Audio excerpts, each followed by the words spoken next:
Bonjour à tous et bienvenue sur Montréal Boulevard. Le nom est assez évocateur et vous annonce la couleur. Je suis Aurélia, j'ai 24 ans, je suis architecte et j'habite à Montréal. Dans ce podcast, je souhaite vous partager mon expérience à Montréal depuis 7 mois, mais pas que. Depuis que j'y vis, je ne cesse de découvrir des petites perles qui me font vibrer et que je souhaite vous partager sans plus attendre. Aujourd'hui, je reçois Elisheva Saint-Nicolas, la créatrice de la boutique Cœur d'Artichaut située à Montréal. Avec Elisheva, nous allons parler d'entrepreneuriat, de voyage, d'inspiration et bien d'autres choses. Nous sommes en compagnie de Elisheva Saint-Nicolas, qui est la fondatrice de la boutique Cœur d'Artichaut. Merci Elisheva de me recevoir sur le podcast. Est-ce que tu pourrais commencer par te présenter et présenter la boutique que tu as montée? La boutique, merci, bonjour. En fait, donc je me présente, Elisheva Saint-Nicolas. Voilà, propriétaire de la boutique Cœur d'Artichaut, une boutique vraiment concept à Montréal, sur le plateau Montréal, l'avenue Laurier. La naissance de la boutique est vraiment venue suite au fait que je recherchais justement à regrouper des produits, faire des importations privées, vraiment pousser un peu la limite des objets qu'on avait déjà disponibles au Québec pour pouvoir justement amener de la nouveauté. Et donc, j'habitais le quartier, je voyais ce coin de rue constamment, à chaque fois que je passais devant, il était vide, et c'était pour moi l'emplacement idéal pour pouvoir créer ça. Pour ceux qui connaissent pas la boutique, c'est vraiment un regroupement de différentes marques, de différents produits, tout ce qui est design, déco, accessoires, vraiment décoration. Et l'objectif derrière ça, c'était aussi de pouvoir collaborer de façon vraiment internationale avec vraiment d'autres, que ce soit artisans ou distributeurs, mais à une échelle quand même, une petite moyenne échelle, on pourrait dire comme ça, et qu'on puisse faire venir ces marques-là, ces produits-là pour la première fois au Québec et souvent au Canada. Donc, okay.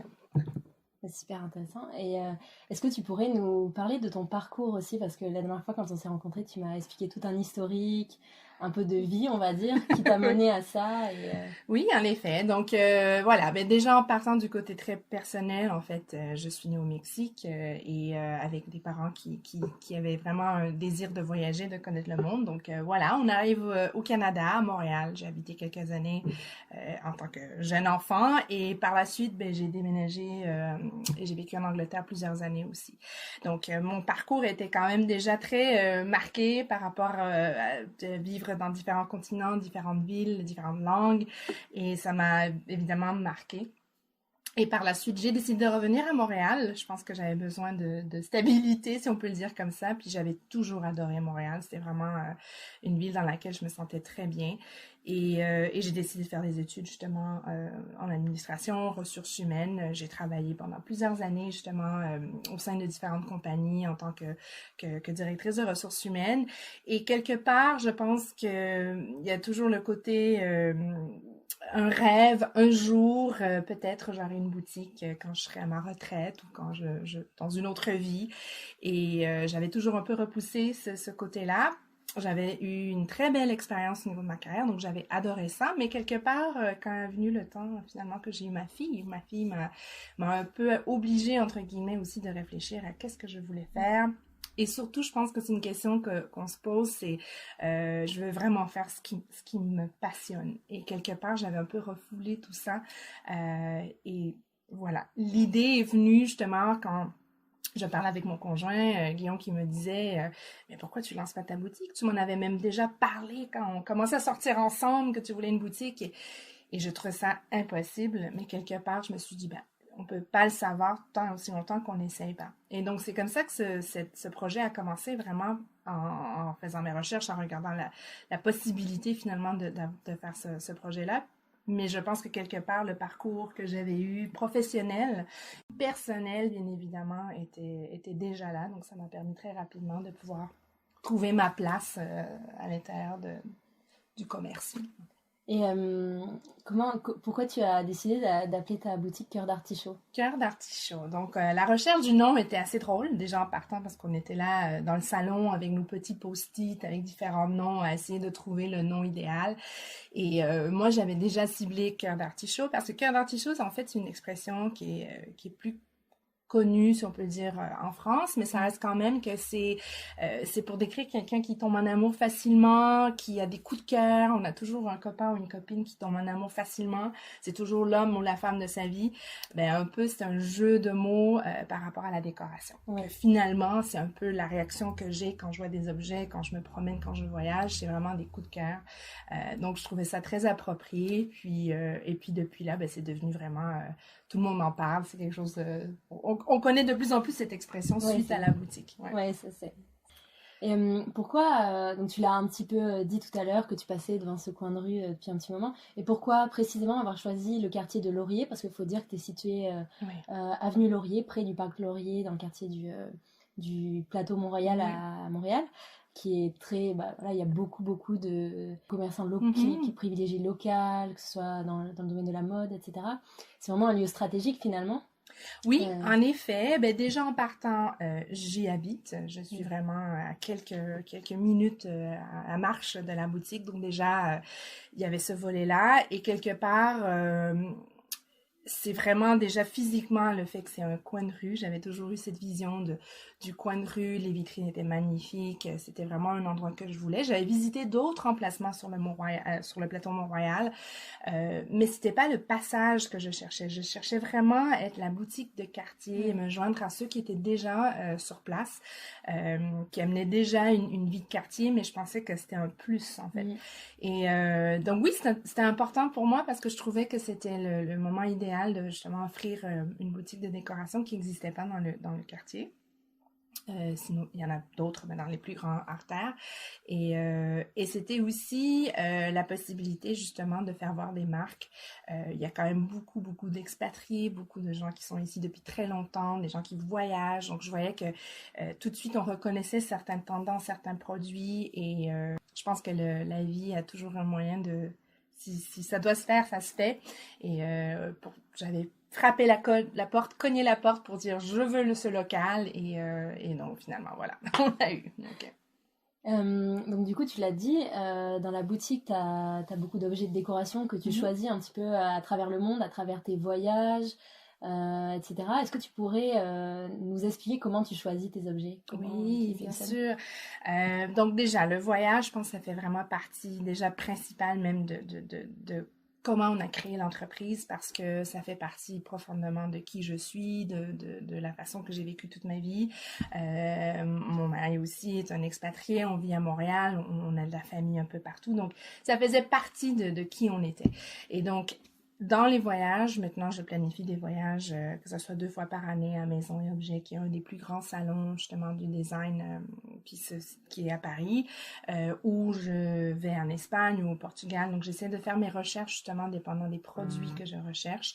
Et donc, c'est comme ça un peu que je crée des collections, en fait. Vraiment, j'essaie de créer le plus possible des collections, des capsules, car on n'achète pas en volume. On essaie vraiment de rester dans un sens unique et aussi car plusieurs artisans ne peuvent pas se permettre non plus de nous offrir des quantités. Oui, c'est sûr. Et c'est ça propre de l'artisanat aussi, quoi. Exactement. Donc ça a été le plus. Donc vraiment, avec ces différents voyages, mais et la connexion et avoir une idée de qu'est-ce que je recherche, ben c'est là où je suis capable de cibler, mais ça reste quand même des coups de cœur. Vraiment, c'est des choix très personnels que je fais en boutique. Parfois, je me demande s'ils vont plaire ou c'est juste moi qui voudrais ça chez moi, tu vois. Mais quelque part, je me dis, ben ça vient vraiment de mon cœur. Donc, je pense que les clients jusqu'à maintenant, ils adhèrent à ça et ils ont hâte au prochain voyage et ils ont hâte à la prochaine collection. Et donc, c'est un petit peu comme ça. Mais vraiment, d'aller chercher aussi l'expertise de chaque pays. Il y a des pays qui ont une connaissance au niveau plus textile. Il y en a d'autres que c'est plus au niveau de la céramique. Donc, de travailler avec eux et de faire valoir justement ce talent qu'ils ont.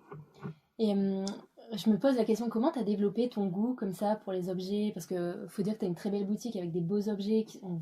on voit que voilà, c'est pas n'importe quel objet. Et comment t'as développé ce goût-là, toi? Comment j'ai développé? Ben, j'avoue que je pense que c'est quelque chose qui est un peu naturel en moi. J'ai toujours un souvenir de ma mère quand j'étais très très jeune, qui elle à son tour décorait beaucoup avec des paniers. Elle avait toujours justement, des paniers et des plantes, l'osier, le rotin, ça faisait déjà partie de qui j'étais. Et souvent elle me disait, tu aimes toujours mettre la table, placer les choses au bon endroit, mettre ta petite fleur. Tu sais, on dirait que c'était toujours partie de ma personnalité.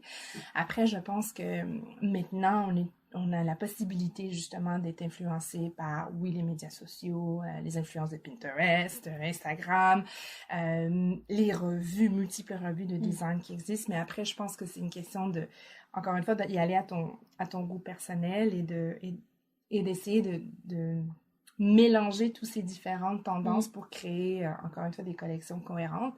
J'ai une équipe aussi qui est magnifique parce que quelque part, moi, j'apporte les produits et ensemble, on crée cette ambiance-là. Et ça, je leur donne vraiment ça parce que c'est pas non plus facile de ne pas avoir été dans le processus du choix jusqu'à la mise en place dans le plancher. Mais voilà, c'est un petit peu comme ça que je m'y prends. Ok. Et tu as dit que tu te rendais plusieurs fois par an, donc à Maison et Objets, tu voyages. Comment tu organises ton temps? Comment ça se passe concrètement? Parce que c'est une curiosité de savoir oui. ça. Bon, mais déjà, Maison et Objets, c'est un des salons. Il y en a plusieurs, mais c'est celui dans lequel je vais souvent, car on trouve vraiment... on a déjà créé des très belles relations avec des collaborateurs déjà sur place et c'est vraiment une mine d'or pour des nouveautés. Et ils ont évidemment des plateformes qui nous permettent déjà de prévoir qui va être là, de nous préparer en fait. Mais il faut se préparer. Il faut vraiment prendre le temps de se dire, bon, c'est quoi les objets, c'est quoi exactement qu'on veut dans nos collections, quelles sont les compagnies qui vont être là. Très souvent, ça m'arrive aussi Instagram, c'est une source quand même assez importante pour moi de visibilité de certains artistes qui ne se rendront pas à Maison et Objets parce qu'ils sont plus petits. Je donne l'exemple, par exemple, Laurence Paris, elle nous fait des dessins, des images magnifiques de décoration pour les enfants. C'est via Instagram et on s'est donné rendez-vous à la porte de Maison et Objets, mais elle n'était pas exposante en fait. Et on a pu regarder tous les dessins et collaborer et on a reçu les cartes dernièrement en boutique. Ou d'autres collaborations où on se prend des cafés à Paris puis on essaie de discuter, où je vais dans les ateliers. Donc, il y a beaucoup de recherches. Le temps manque tout le temps. Oui, parce que il y a finalement, tellement de gens intéressants. Exactement, il y a tellement de possibilités. Aussi, il faut le dire, on est une petite entreprise, donc on a des budgets pour chaque collection, donc on peut pas tout prendre, mais ça reste quand même que c'est une veille vraiment importante et je pense que c'est ça aussi qui fait que, d'après moi, le succès de la boutique, c'est aussi d'être respectueux envers d'autres commerçants parce que je tiens vraiment à pouvoir offrir, oui, une nouveauté pour nos clients, mais pas empiéter sur des produits qui sont déjà bien représentés, que ce soit sur la rue ou même sur le quartier ou à Montréal, parce qu'on veut offrir justement la différence et laisser le succès de cet artiste ou de ce produit-là déjà en place dans les boutiques qui l'ont déjà. Donc, oui, et c'est parce que les objets que tu as dans tes boutiques, on les trouve pas ailleurs en fait, à Montréal en général. Très peu. C'est sûr que je collabore avec des producteurs justement locaux qui ont des produits, des designs particuliers, donc je suis consciente qu'il va en avoir. Mais j'essaie vraiment de trouver cette pièce qui va vraiment se jumeler avec ce qu'on a déjà. Mais oui, dans ce souci-là aussi de pouvoir respecter mes commerçants. Et si j'ai des distributeurs qui viennent me voir et je sais qu'une boutique voisinante les a, ça fait partie un peu de mon éthique aussi de commerce finalement. Ouais. Et en fait, dans ta boutique, on voit qu'il y a tu le disais tout à l'heure, qu'il y a des aménagements. En fait, c'est pas juste des objets comme dans une boutique quelconque. C'est vraiment, tu crées des ambiances comme du prêt à décorer. Du prêt à décorer. Ben, un peu, c'est de là l'idée du prêt à décorer. Au tout début, c'était de pouvoir vraiment créer des ambiances où les clients pouvaient vraiment s'inspirer. Un peu un Instagram direct en boutique et de pouvoir créer même des capsules déco où on pouvait se procurer déjà la bougie ou la vase avec la fleur prêt, donc dans une capsule. Après, je pense que dans la boutique concept et le concept de la boutique, c'est vraiment de pouvoir faire naviguer les clients, même si c'est juste pour se promener, je veux dire, le but c'est de s'inspirer, c'est de pouvoir créer des capsules avec ces produits-là. j'étais vraiment contre, pour moi, en tout cas pour ma boutique, de créer des étagères sans plus finir.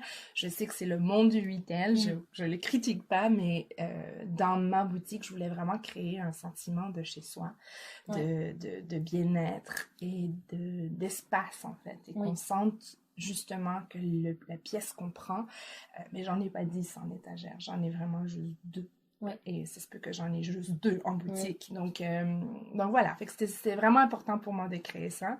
Tranquillement, avec le temps, on a rajouté des éléments de décoration, comme par exemple notre fameuse cheminée en fer forgé, ça c'était un ajout avec le temps, et donc ça crée encore une autre atmosphère, et notre salle aussi d'essayage pour les vêtements. Donc tranquillement, la boutique elle grandit aussi, puis elle devient plus mature, on peut dire comme ça. Mais c'est vrai que ça aide aussi aux personnes, les personnes qui par exemple ne visualisent pas dans l'espace, ça leur permet de voir ce que ça peut donner chez eux aussi. Exactement, oui, exactement. Et tu m'as parlé la dernière fois je sais pas si tu vas en parler là, mais du fait que tu aidais des personnes à aménager leurs intérieurs.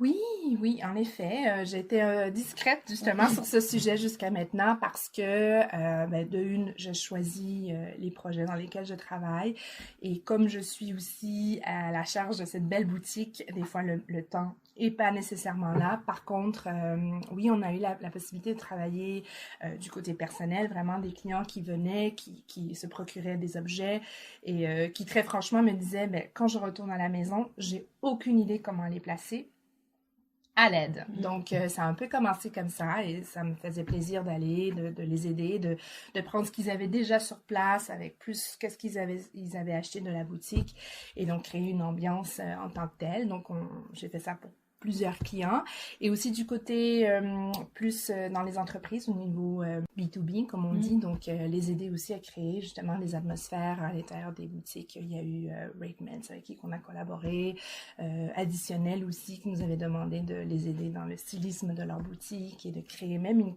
capsule de déco qui serait en vente dans certaines boutiques. Donc c'était des projets très intéressants.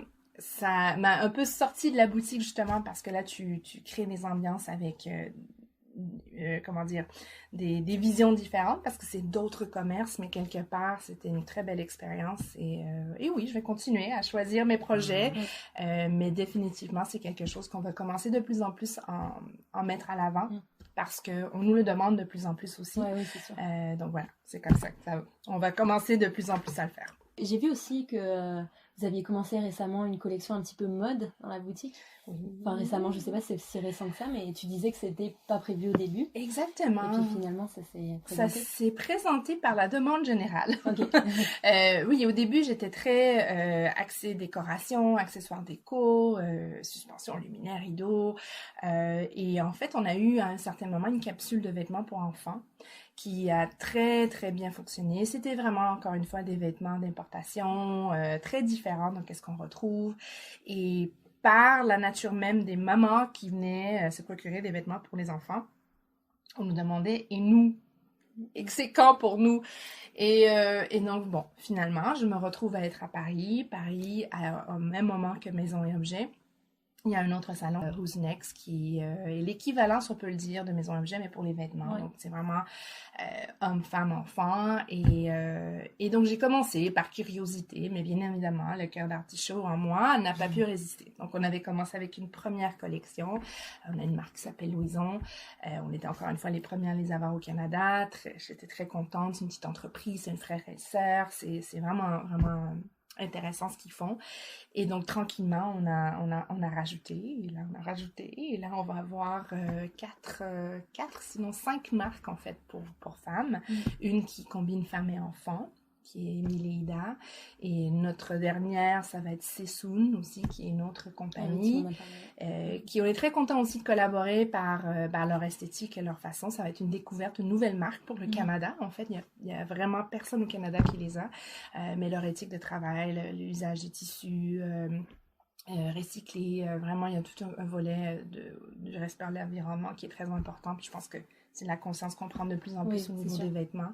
Mais la qualité est vraiment là. Donc, c'est vraiment des pièces qu'on sait qu'on investit pour le long terme. Qui est un peu aussi ce que j'essaie de faire pour la décoration. Oui. C'est vraiment des objets qu'on va garder et qui vont avoir une qualité aussi qui va derrière. Donc oui, les vêtements maintenant font partie. Et là, j'ai les conjoints des clientes qui nous demandent. Et donc, pour les hommes, donc, à suivre. Ouais, donc ça peut être une super idée, ça, parce que c'est vrai que on parle souvent qu'il y a moins de choix pour les hommes que pour les femmes, même surtout dans le côté éthique, les vêtements éthiques, locaux, faits par des designers, il y a, il me semble, moins de choix, moins de designers qui font pour les hommes que pour les femmes. Pour les femmes. Mais c'est sûr qu'il y a, je pense que de plus en plus, il y a justement ce désir d'avoir l'aspect écologique au niveau des vêtements, que ce soit pour hommes ou pour femmes. Mais c'est vrai que la mode homme, on le voit même pour les enfants tout petits, on développe beaucoup plus le côté fille que le côté garçon. Après, je pense que la mode est tellement personnelle et les goûts sont tellement personnels que c'est difficile de plaire à tout le monde. Mais c'est vrai qu'il y a une gap entre le très confortable et après, tu as le plus prêt-à-porter qui est peut-être plus haut de gamme ou qui serait vraiment pour des habits plus pour des occasions spéciales. Mais entre les deux, on tombe vite sur le t-shirt. Et je pense que les hommes, des fois, ont envie aussi d'avoir vraiment une jolie veste ou un pull ou quelque chose qui va leur faire plaisir sans que ça soit tout de suite sur le confort. Donc voilà, c'est pour ça que j'ai à suivre. Par manque de temps, cette année, j'ai pas pu y aller, mais c'est clair que je regarde. Je pense que ça pourrait être un ajout pour la boutique. Après, je reste quand même une boutique concept, donc c'est vraiment quelques marques, quelques choses. Donc je veux développer aussi d'autres choses en boutique. Donc c'est toujours un peu le volet de la petite entreprise, c'est qu'on doit choisir. C'est ça. nous bataille, mais voilà. Et justement, tu parlais un petit peu du côté engagé, responsable de certaines marques que tu choisis. Toi, comment tu te situes par rapport au côté engagé, ne serait-ce que dans tes choix par rapport à l'entreprise, mais peut-être dans des choses que tu pratiques dans la vie quotidienne? J'essaye, et je pense que dans tous les cas, il y a toujours place à plus et l'amélioration. C'est sûr que justement au niveau de la boutique, déjà en partant par la sélection des produits, je pense que je te le mentionnais aussi l'autre jour, je suis consciente que je suis une entreprise qui fait de l'importation, donc je dois faire venir mes objets. Par contre, j'essaie de toujours être consciente sur quel est le moyen le plus écologique de faire venir ces objets-là. Regarder aussi mes fournisseurs, est-ce que c'est vraiment de l'Europe que ça devrait venir ou est-ce qu'il y aurait d'autres fournisseurs qui sont dans le continent américain qui pourraient justement aider à qu'on ne soit pas justement en train de consommer au niveau de gaz carbone, etc. Donc, il y a cette conscience-là. Après, même pour ce qui est de la boutique, on essaie de tout est recyclé, que ce soit sur nos sacs, sur nos papiers. Maintenant qu'on a une boutique en ligne, on réutilise toutes les boîtes, tout le packaging qui arrive, finalement, on le réutilise dans le but pour envoyer, même pour nous, pour la boutique, pour conserver nos objets. Donc, on essaie vraiment de faire le tour de ces objets-là le plus possible. Donc, il y a déjà ça. Évidemment, recyclage, compost, même l'équipe est très, très consciencieuse par rapport à ça. Donc, ils veulent justement qu'on fasse la compost en boutique. Et donc, pour moi, la maison, c'est un peu la même chose. On est toujours dans le compost, les choix. Et je pense que pour moi, ce qui est le plus important, et je reviens un peu à la philosophie de la boutique, c'est faisons des choix de consommation qui vont être durables. Donc, choisissons des objets qui vont durer, dans lesquels on ne va pas s'enlacer et qu'on voudra tout de suite les changer. Parce que ce roulement de consommation, c'est ça aussi qui crée finalement certaines problématiques qu'on connaît toutes. Mais je pense que c'est ça, c'est d'être consciencieuse sur mes choix. Essayer justement dans les vêtements, d'avoir les pièces que je sais que je vais porter pour plusieurs années. Et la même chose pour ma fille, dans les jouets, avec quoi elle joue, les matériaux. Et aussi encourager les autres compagnies ou boutiques locales. Je veux dire, je pense que ça part de là. Très souvent, on a besoin de quelque chose, on reste dans le quartier ou on essaie d'éviter de faire venir des choses que je sais qui existent dans un commerce à côté. Donc, ça commence à partir de là, je pense. Il faut rappeler qu'il n'y a pas de petits gestes aussi. Exactement. Et je pense que ça vient un peu au point de notre discussion, c'est que je pense que de plus en plus, il y a une conscience justement sociale, si on peut dire comme ça, d'encourager justement l'aspect local, les boutiques, les commerçants, parce que quelque part, c'est toute une économie d'échelle et en même temps, ça nous permet aussi d'éviter justement faire des envois, des camions, il y a tout, c'est très profond comme sujet, mais je pense que à Montréal, en tout cas, on le sent de plus en plus et on voit que les clients le recherchent de plus en plus. Au tout début de la boutique, je me rappelle très bien, il y avait quelques problématiques au niveau du stationnement dans le quartier. Malheureusement, pour les commerçants qui étaient avant, ça les a beaucoup affectés parce que dans les années passées, c'était important de pouvoir circuler en voiture et faire ses achats. Et ça reste encore, mais maintenant, je vois les clients qui partent avec leur tapis, qui partent avec... ils amènent leur chariot d'enfants pour venir mettre les choses qui sont les chaises qu'ils achètent. Je veux dire, je trouve ça très mignon, mais en même temps, je pense que ça amène au fait que on vit dans le quartier, on achète dans le quartier. Pas besoin de circuler avec ma voiture pour venir chercher l'objet que j'ai acheté. Donc voilà. Oui, je pense que... D'ailleurs, tu parlais dans le passé, les problématiques qui avaient été rencontrées dans le quartier. Est-ce que tu pourrais nous parler aussi de ce qu'il y avait dans la boutique avant? Oui, oui, c'est une histoire assez... mais je trouve ça, en tout cas pour moi, je nous souhaite qu'on puisse avoir aussi une belle, un beau succès comme le Foubrac. Le Foubrac était en boutique, si je ne me trompe pas, 25 ans en fait. Il était un des premiers vraiment commerçants à faire importer justement des produits européens comme des huiles d'olive ou des vinaigres balsamiques, des chocolats. Vraiment des trucs qui étaient pas à l'époque vraiment disponibles. Maintenant, de plus en plus, des épiceries ont ça, des moutardes, des trucs très intéressants. C'était vraiment un Foubrac. Tu rentrais, il y avait de tout. J'étais cliente de ce commerce-là. Et voilà, je pense qu'après 25 ans, il faut toujours se poser une question au niveau de comment est-ce qu'on fait vivre notre commerce, comment est-ce qu'on peut grandir. Je ne connais pas les détails vraiment du pourquoi il a fermé, mais une chose c'est sûre, c'est que je me dis, on espère seulement que 25 ans peut-être vont passer d'ici à ce moment-là et qu'on sera encore là. Mais quelque part, ça veut dire que le quartier accueillait déjà ce type de commerce-là. Et c'est ça. Un peu dans les précurseurs. Exactement. Exactement. Donc voilà, fait qu'on a repris la boutique. Je me rappelle très bien quand j'avais ouvert la porte, je voyais encore un petit peu les vestiges du Foubrac. Et je pense que notre but était vraiment de respectueusement tourner la page pour le quartier aussi. Et on a eu qu'un accueil positif. Donc on était très contents. Oui. Et j'ai une question également. T'as quand même une âme créatrice, on va dire. Le fait que tu veuilles un petit peu aider les gens à faire leur décoration, tu vises les espaces, etc. Mais est-ce que toi, t'as pensé à créer quelque chose, créer des objets? Parce que t'en vois tellement, t'as l'air d'être vraiment... de faire des recherches, beaucoup de recherches. Est-ce que t'as des idées? Est-ce que t'as envie de... Définitivement. Déjà, j'ai commencé à petite échelle, si on peut dire, au niveau des suspensions en boutique. On a déjà une collection de suspensions avec qui j'ai collaboré avec Garianne Stoneware, qui est une compagnie, justement, un jeune entrepreneur qui est venu me montrer ses produits au tout début. C'était vraiment des produits faits en céramique. On les a encore en boutique, de la vaisselle magnifique. Et on parlait, on a très bien travaillé ensemble depuis qu'on collabore, et donc je lui ai lancé mon idée avec mes croquis. Voici ce que j'aimerais faire, est-ce que tu penses qu'on pourrait faire quelque chose? Et il est reparti en Tunisie, il m'a dit, écoute, je connais 2 personnes qui pourraient nous référer, des artisans, et on va voir avec eux comment on peut faire. Parce que l'objectif pour moi était aussi de garder ça artisanal et d'aider d'une façon quelconque aussi au commerce d'un autre pays. Donc, on a commencé déjà des gens en boutique. Et oui, j'ai des ambitions. C'est sûr que je fais mes croquis de façon... j'y vais vraiment d'un côté très... avec mon instinct. J'ai mes croquis de certains produits, mais on va commencer de plus en plus à créer des capsules vraiment à la marque de Cœur d'Artichaut. Et dans le but aussi de pouvoir offrir quelque chose de différent et par saison.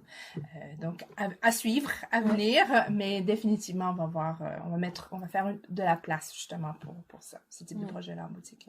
Et d'ailleurs, tu as parlé tout à l'heure de la boutique en ligne. Oui. Donc, on annonce qu'elle a été ouverte, enfin, elle a été annoncée aujourd'hui. Oui, elle a été annoncée aujourd'hui. Ouais, on est très contents. C'est beaucoup de travail, en fait. On sous-estime, je pense, que le travail que ça représente, et surtout pour une entreprise comme la nôtre, qui est quand même petite, c'est vraiment, c'est le soir, hein. C'est après notre journée, c'est après qu'on a fait manger notre fille, qu'on regarde quel produit on va mettre. Donc, on est très contents. On va la faire évoluer. C'est un tout début. C'est une première capsule. On va rajouter de plus en plus des produits. Donc, restez à l'affût. Allez voir à chaque peut-être 2 semaines, on mettra des nouveaux produits.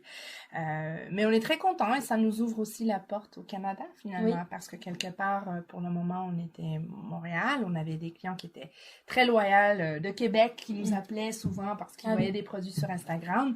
Mais ça parce reste que vous avez un compte Instagram assez alimenté déjà, où on voit beaucoup ce que vous avez en boutique. On essaye de justement mettre nos nouveautés, nos produits, nos ambiances sur le compte Instagram, mais ça reste que c'est pas transactionnel. Donc, c'est toujours un petit obstacle, surtout le soir, quand une grande partie de nous s'assoyons avec nos téléphones à regarder un peu ce qui se passe sur le monde chez Instagram ou sur Internet. Mais ça reste que là, on est là, donc on va commencer tranquillement. Donc, et est-ce que vous livrez juste au Canada ou un peu dans les pays limitrophes, en Europe? Oui, ben là, pour le moment, ça va être Canada. Et notre objectif est de très rapidement faire, finalement, ouvrir en Amérique du Nord. Incluant les États-Unis. La France, l'Europe, j'avoue qu'on va se laisser la chance justement de développer bien l'Amérique pour le fait même que c'est des produits qui sont très nouveaux pour justement le marché américain. Donc, on verra comment ça va se développer. Mais je dis pas non. Mais peut-être pas pour cette première année. Je pense que le développement va se faire plutôt en Amérique. Et surtout que ces produits aussi, une grande majorité sont européens. On va pas les renvoyer. Mais quelque part, on sait jamais. Voilà. On sait jamais. Des fois, s'il y a au contraire des designers canadiens, ou même, tu parlais de designers mexicains, enfin d'artistes mexicains, parce que comme tu es d'origine mexicaine, j'imagine que tu dois beaucoup en voir aussi là-bas. C'est clair. J'avoue que pour l'instant, en boutique, on n'a pas beaucoup. Je me suis vraiment concentrée sur les capsules qu'on fait en Europe. Par contre, j'ai déjà ma wishlist de certains artistes au Mexique qui sont très avant-gardistes, un look très moderne, très contemporain en fait, au goût du jour et vraiment aux tendances qui suivent beaucoup l'Europe sur certains aspects. Donc oui, j'ai bien hâte en fait. Donc après Noël, en février, je prévois aller justement au Mexique et ça va faire partie justement de concrétiser ces liens-là. On va voir de plus en plus, c'est sûr. Et justement, quel pays t'inspire le plus si tu dois en choisir quelques-uns dans les créations? Oh mon Dieu, ça c'est difficile. Mais je pense que c'est difficile d'en nommer, mais c'est sûr et certain qu'il y a un petit goût de la Méditerranée, je dirais en général, en boutique. C'est sûr que c'est difficile. C'est sûr que oui, la France en tant que leur design, mais en Espagne aussi, il y a des choses très intéressantes. Je reviens du Portugal. Le Portugal, je trouve que c'est un pays qu'on découvre de plus en plus. Je pense que depuis les 3 dernières années, il y a eu un boom justement touristique d'aller voir le Portugal, mais le Portugal a beaucoup à offrir au niveau d'objets, au niveau du design, au niveau de la qualité des produits, c'est quand même très important. Donc j'avoue que c'est difficile de nommer, mais pour le moment, je dirais que c'est vraiment une influence de l'Europe et quelque part, de plus en plus, on va avoir ces petits clins d'œil du Mexique aussi. Mais c'est sûr que tout ce qui est bord de mer, Méditerranée, osier, lin, ça vient jouer beaucoup. Même si le lin vient de Lituanie, très loin de là, mais ça reste quand même que ça fait partie de l'influence. Et justement, toi, est-ce que tu pourrais nous donner les matières qui t'inspirent le plus, que tu préfères Ben, c'est sûr que le lin fait partie vraiment intégrante de la boutique et dès le départ, en fait. Et je pense que c'est pas juste parce que c'est une tendance, c'est que c'est vraiment un tissu, un produit qui est quand même durable et très intéressant. Et encore une fois, les compagnies avec qui on travaille en Lituanie ont l'éthique justement de l'environnement. C'est sûr que le moment qu'on joue dans des coloris, des couleurs, pas tout peut être végétal parce qu'on veut aussi qu'il dure. Par contre, ça vient de la terre, c'est un grain. Et donc, je pense que ça fait vraiment partie des décors. Et au Canada, en fait, on n'a pas une production de lin, donc c'est sûr que c'est des produits qu'on importe, mais je pense qu'il y a une vision du lin qui était peut-être avant de d'un produit de luxe qui était vraiment seulement pour une certaine catégorie de gens ou de clientèle, si on peut le dire comme ça.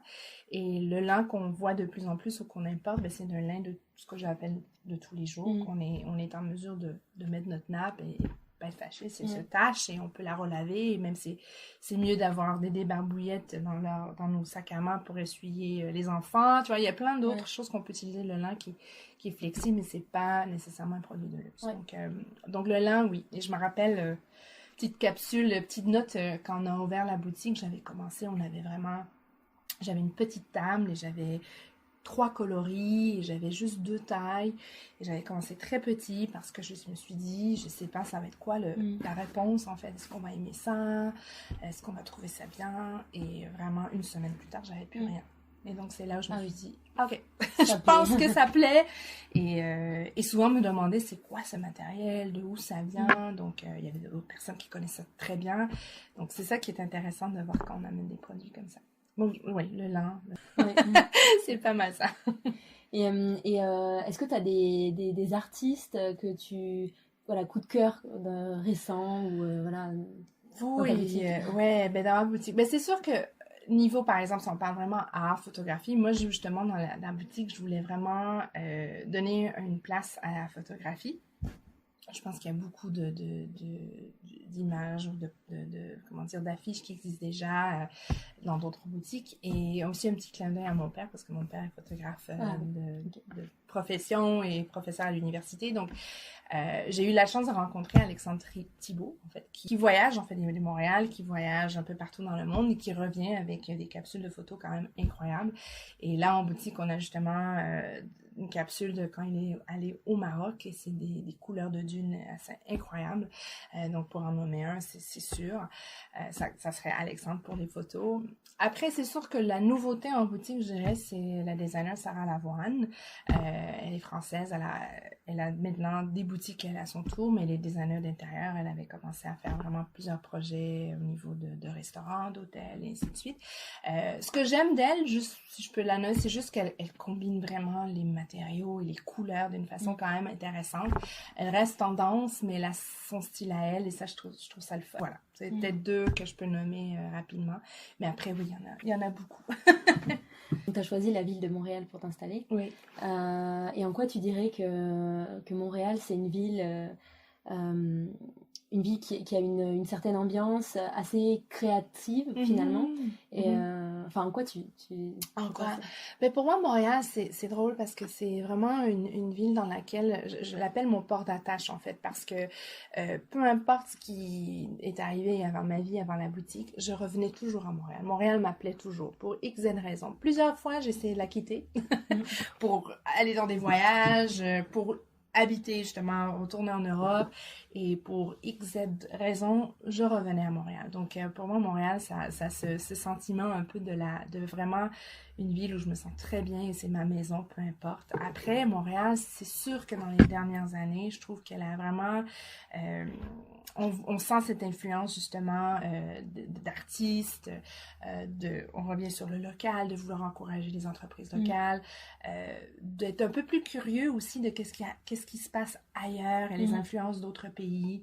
C'est sûr qu'il y a beaucoup d'étrangers aussi à Montréal. C'est clair, c'est une ville cosmopolite, bien évidemment, on a des expatriés de partout, et ça donne une sauce très particulière, je pense, parce qu'il y a des choses qui sont culturellement fondées à Montréal et ça restera toujours Montréal, mais après, il y a des influences de tout, ces pays, ces langues qu'on se parle, on croise dans la rue, l'allemand, l'anglais, l'italien, le portugais, le français de France, du Québec. Oui, c'est vraiment ça qui l'enrichit, je pense. Et je pense que la nouvelle génération, justement, qui s'installe à Montréal, aime ça et cherche à continuer ça.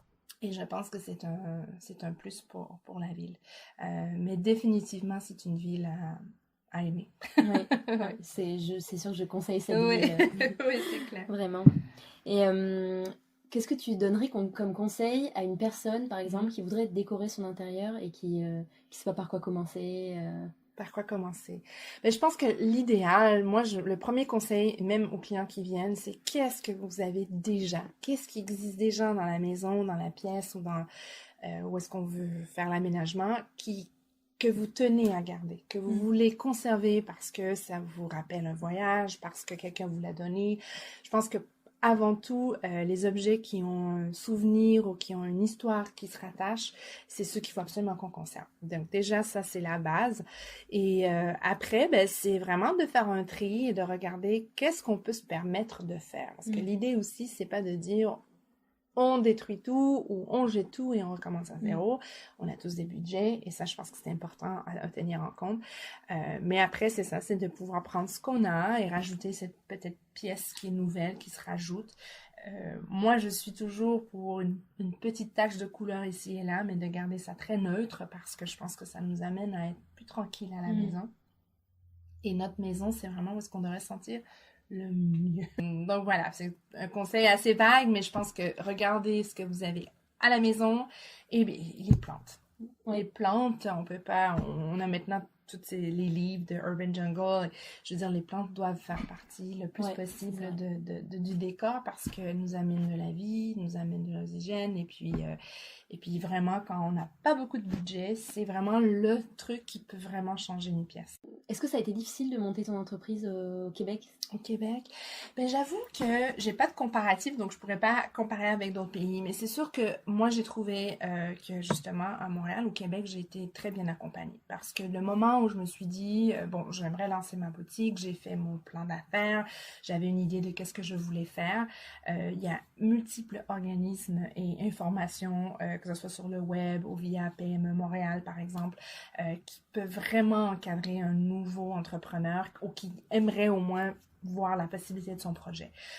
Moi, dans mon cas, en fait, j'ai pas pu rentrer. Il y a des cohortes, en fait, où PME Montréal offre la possibilité de créer ton plan d'affaires et avoir des subventions, justement, pour bien créer, en fait, ce plan qui est la base. Vraiment, je recommande à tout le monde, c'est une base.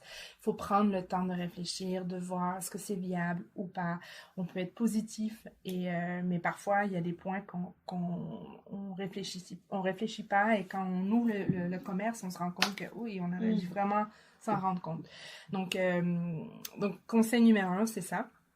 Et par la suite, il y a des multiples formations pour comprendre aussi le système que ce soit au niveau des impôts, comment ça fonctionne, même par rapport à la négociation d'un bail pour son commerce, donc aller faire affaire avec un avocat. Donc, je dirais que je pense que l'important, c'est savoir où on veut aller et l'information est là, en fait. Et on a des moyens vraiment de se faire guider. Donc, je dirais, il faut pas s'arrêter parce qu'il y a de la paperasse. Il va y avoir il y a des papiers à remplir. Il y a des formulaires à remplir, il y a des gens à appeler. Par contre, je pense qu'une fois que tu es lancé, tout est bien encadré. Mais je tiens vraiment à dire que le plan d'affaires est hyper important. Parce que quelque part, même si tu l'ajustes avec les mois ou que tu te rends compte qu'il y a des choses qui vont... Comme moi, par exemple, je ne m'attendais pas à faire autant d'importations. C'est une décision que j'ai prise quand je me suis rendu compte que la distribution que j'avais accès n'était pas nécessairement des objets, c'était pas nécessairement ce que je voulais mettre en place. Et donc, j'ai dû faire un changement. Mais il y avait quand même un plan qui me permettait de suivre ce changement-là. Et donc après, ben, on ne sait jamais. Hein? On ouvre les portes et on espère fortement que ça va fonctionner. Mais je le conseille. Puis je pense que Montréal est définitivement une ville où il y a une possibilité de faire ce type de projet-là. Et j'en connais de plus en plus. Évidemment, je côtoie les autres commerçants. Je collabore avec des plus jeunes qui commencent et je me dis... c'est le moment et c'est la ville qui nous permet de faire ça aussi. Après, j'ai pas une expérience dans d'autres provinces, mais c'est sûr que ça n'a pas été compliqué pour moi en tout cas. D'accord. Donc, tu conseilles à quelqu'un qui a envie de lancer son projet de le faire? Ah oui, définitivement. Définitivement. Je me rappelle très bien quand j'avais justement décidé de quitter les ressources humaines en tant que carrière et j'avais des gens qui étaient ouais vas-y, il y en avait d'autres qui me disaient mais t'es sûr, 11 ans de carrière, comment tu vas faire? Et quelque part je me suis dit je préfère, c'est très personnel, mais je préfère l'avoir essayé que de me laisser dans le doute de si et qu'est-ce que ça aurait été si, et ça je pense que pour moi personnellement c'était trop fort. Le désir de l'essayer. Donc oui, définitivement. Il faut l'essayer. Puis je pense que quelque part, il faut toujours se tenir à ce rêve cette première idée qui est ce qui nous fait vouloir ce changement-là. C'est ça qui nous guide. En tout cas, pour moi, c'était le cas. Ouais. Merci pour tes conseils. Et enfin, dernière question. Oui. Est-ce qu'il y a une personne qui t'inspire, un mantra, quelque chose qui te porte? On m'a déjà posé cette question et je dois avouer que c'est très difficile pour moi de répondre parce que j'ai jamais le nom en tête quand on me la pose. Mais je pense que quelque part, c'est difficile. Je sais pas qui m'inspire. Mais je suis influencée vraiment par tout le monde qui est autour de moi, que ce soit mon conjoint, que ce soit une de mes amies. Les gens à qui je m'entoure ont tous des forces qui me propulsent en fait à faire des choses. Ma famille, j'ai pas une personne publique à nommer, mais je pense que vraiment mon entourage ont fait en sorte que j'ai eu la possibilité de faire ce que je fais maintenant et deux qui m'influencent 100% dans la façon de faire et d'être. Et je pense à mon père qui m'avait à 100% dit, faut que tu quittes ce que tu fais ce que je sais que tu es né à faire, sois créative, sois toi-même. Et quand tu entends des mots comme ça, ben, c'est que inspirant pour pouvoir le faire. Donc je dois dire, c'est mon entourage qui m'ont vraiment influencé et encouragé fortement à être moi-même. Et je pense que ça, c'est un cadeau, vraiment. Donc, voilà. Merci beaucoup, Elisheva, pour tes réponses super inspirantes. Mais merci de l'intérêt et du temps. Moi, j'apprécie. Merci à Elisheva d'avoir pris le temps de me recevoir. Merci à elle pour son entretien inspirant. Pour retrouver la boutique Cœur d'Artichaut, rendez-vous sur leur compte Instagram et sur leur nouveau site internet où vous pouvez retrouver toutes les créations présentes en boutique. Quant au podcast, vous pouvez me retrouver sur Instagram, Montréal Boulevard, sur Facebook, mais aussi sur toutes les plateformes d'écoute. Si le podcast vous plaît, n'hésitez pas à laisser un petit commentaire sur votre plateforme d'écoute préférée et un 5 étoiles sur Apple Podcast. À bientôt sur Montréal Boulevard.